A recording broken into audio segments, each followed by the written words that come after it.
Hey there, today I want to talk to you about owning your assets. This is Mosier Talks, episode 2. See you inside.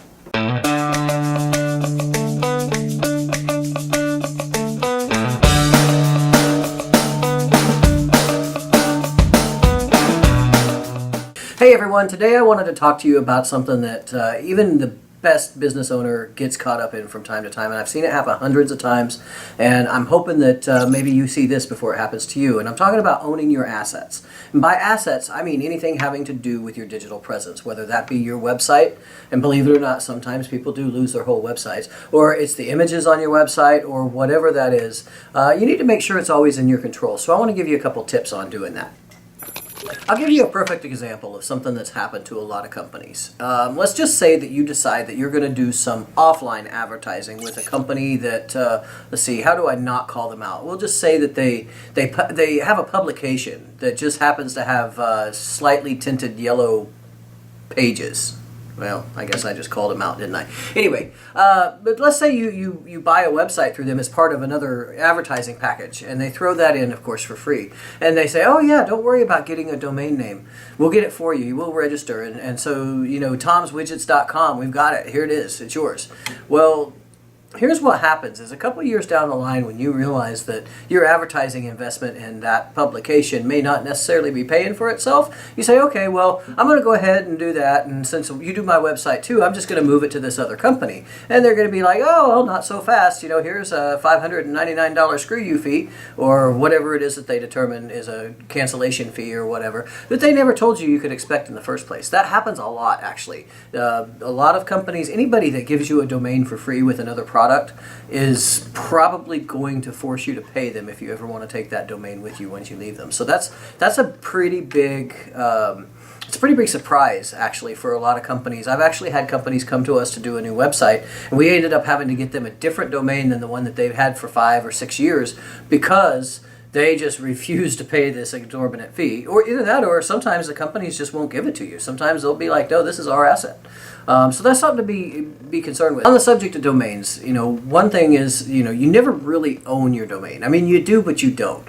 And it really depends on where you get it. Because if you go to Joe Bob's web shop and he sends you to an online portal, and there's a 9 times out of 10, he is reselling another company. You know, GoDaddy has resellers. Enom is a big reseller type of thing. The problem with going through a reseller of a major domain registrar is, in a lot of cases, if something doesn't work out with that company, they can make it very difficult to get your domain back from them. It's not that you don't own it properly. It's not that you're not paying for it. It's just that, you know, your request for a transfer code, you know, might get to the bottom of their email stack, and it might take them a month to get to it or whatever like that. My suggestion to you is stick with one of the main domain registrars. GoDaddy.com, NetworkSolutions.com, there's Namecheap. There's a few of them, and you can probably tell by going to the internet which ones are the good ones and which ones are the not so good ones based on the amount of advertising they do online. And the other thing that I would be very sure that you always know is either if there's a picture on your website, either you took it or the company that put it there licensed it properly. And when I say licensed it properly, I'm talking about a company called Getty Images. They seem to own pretty much everything on the internet, and they will not hesitate to send you a cease and desist letter if they find one of their images on your website that you didn't pay for. Us here at MosierData, we actually have a subscription with Getty Images. So any images that we procure for clients, they're covered under our license. We transfer that license with the client when they buy a website. It's completely covered. It's completely legit. So my advice to you, when you're building your website, even if websites are not your forte, there's a few things that you should be aware of. And any reputable website company is going to be able to tell you, you know, what to look for, what kind of pitfalls to avoid when you're choosing a company.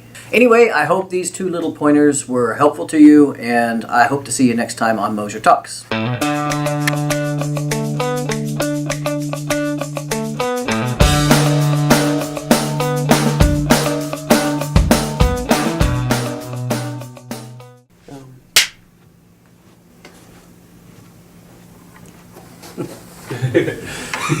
I have to fake a smile.